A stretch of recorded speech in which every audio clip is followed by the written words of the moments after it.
Continuando os relatos da minha modesta vida, modesta história, eu estava falando para vocês de Santa Teresa, né, de ter trabalhado nas bancas de jornais.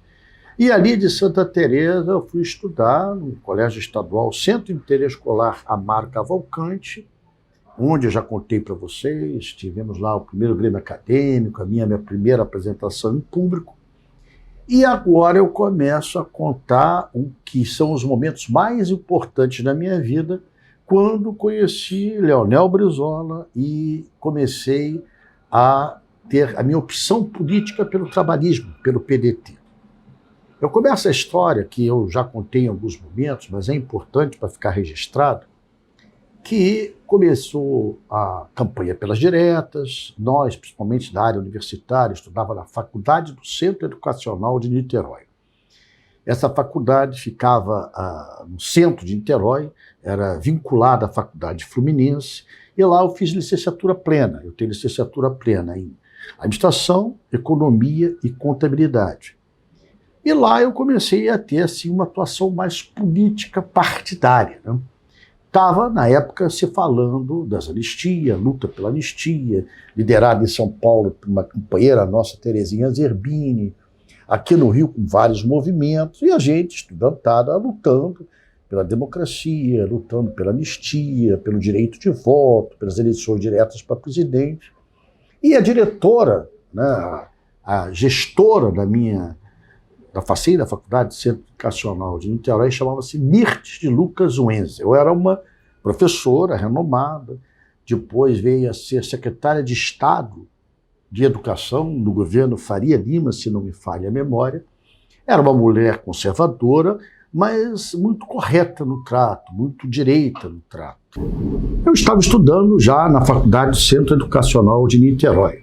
Essa faculdade era vinculada à Faculdade Fluminense, a Universidade Federal Fluminense. Todos os nossos diplomas e certificados eram dados pela Universidade Fluminense. Ali eu fiz licenciatura plena, Economia, Administração e Contabilidade. E ali eu tive mais assim a vontade de participar da política partidária. Na época nós lutávamos pela anistia, tinha a companheira Terezinha Zerbini lá em São Paulo, que era uma grande protagonista desse processo de anistia, a juventude aqui, várias lideranças históricas da luta pela anistia, o advogado Marcelo Cerqueira, olha, várias personalidades, o deputado Edson Caí, vários nomes que ainda não tinham sido caçados, não tinham sido excluídos do Brasil, e estavam lutando pela anistia. E ali eu comecei a me interessar, depois de ler, né? Trabalhava na banca de jornal, estudava a partir das 19 horas e comecei a ler sobre a história de Brizola. E na época de banca de jornal, com a faculdade, eu não me conformei em ver o Brizola expulso do Uruguai.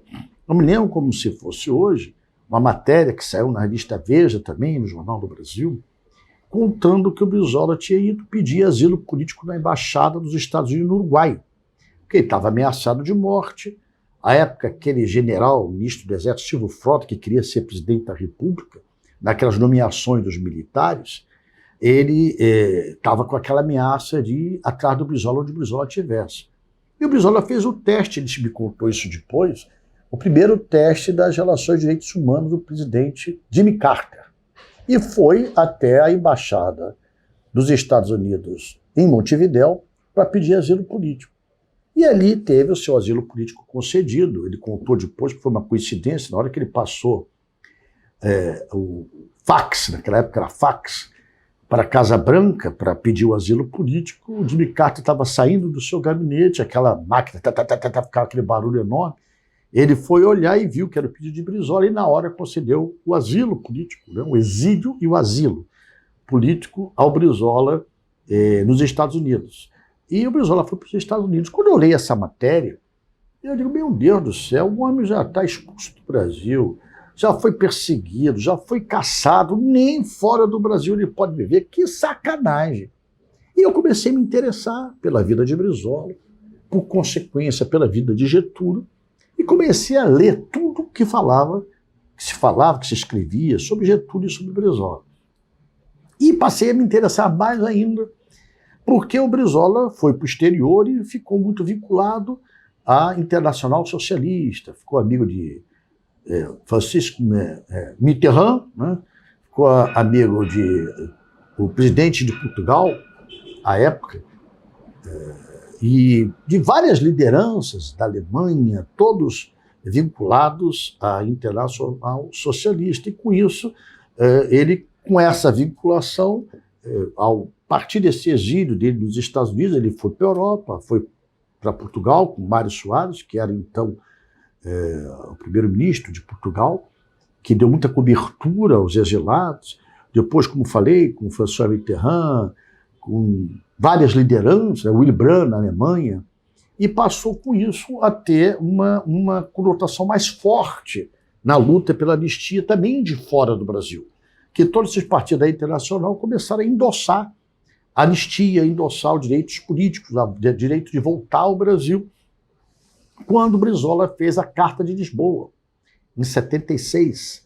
E essa Carta de Lisboa, com vários signatários que ainda estavam no exílio, alguns no Brasil, se tornou uma espécie de marco, embrião do que seria a volta do trabalhismo no Brasil.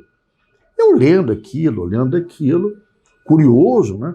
Porque naquela época praticamente da oposição só tinha MDB, era MDB e Arena, Aliança Renovadora Nacional, que era o partido da ditadura, depois veio a ser PSD, PDS, né, desculpe, e o MDB, que era o Movimento Democrático Brasileiro, que era a oposição com sentido.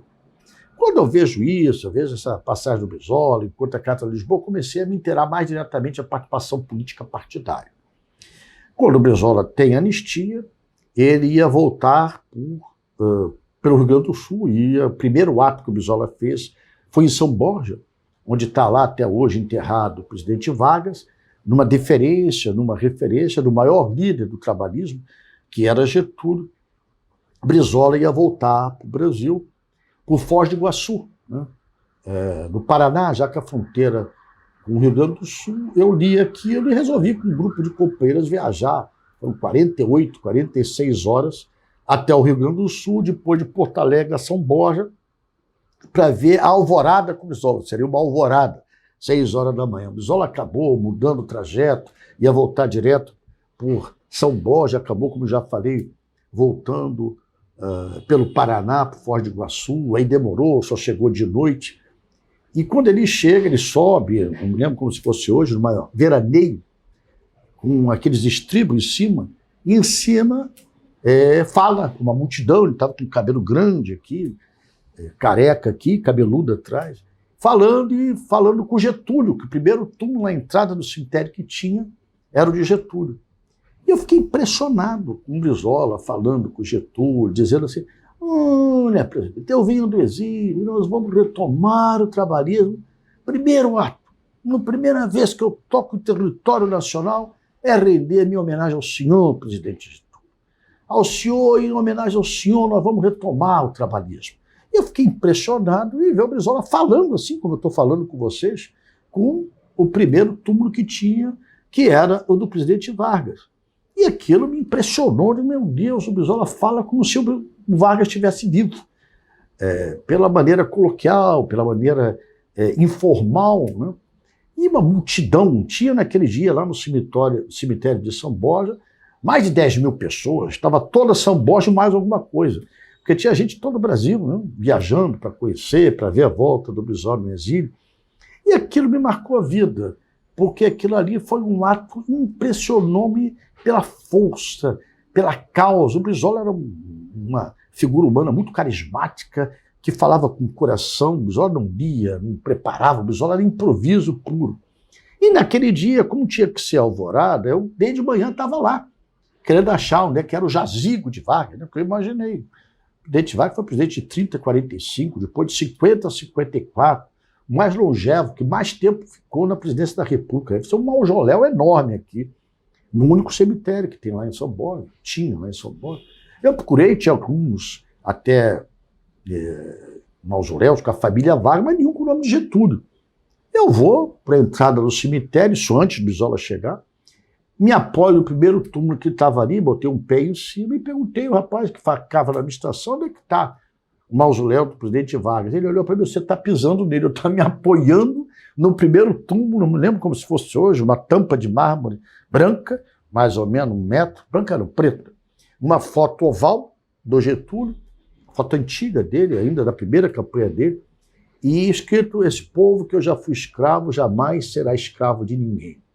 E aquilo me impressionou a singeleza, a simplicidade.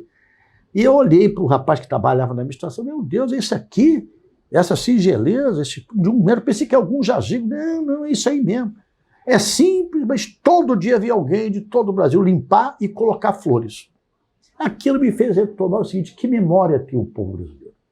Quem imagina que o povo brasileiro não tem memória, vá lá em São Borja, conheça. Hoje não está mais o corpo dele naquele túmulo, eles transferiram para uma praça. Tem hoje um monumento em homenagem a Vargas, na Praça de São Borja, mas aquilo me marcou profundamente a opção de vida.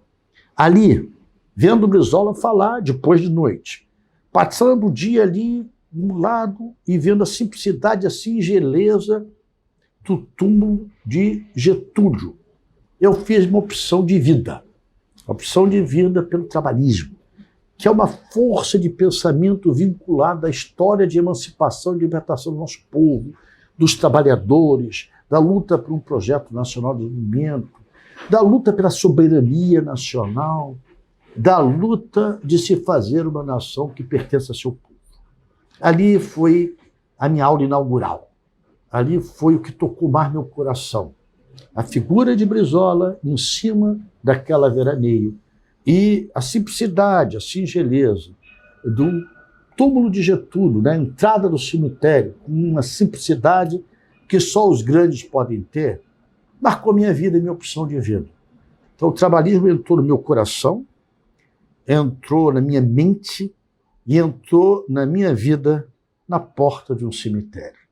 Olha o que é a vida, olha o que é a história, mas uma história que eu queria contar para registrar nessas pequenas e modestas histórias da minha vida.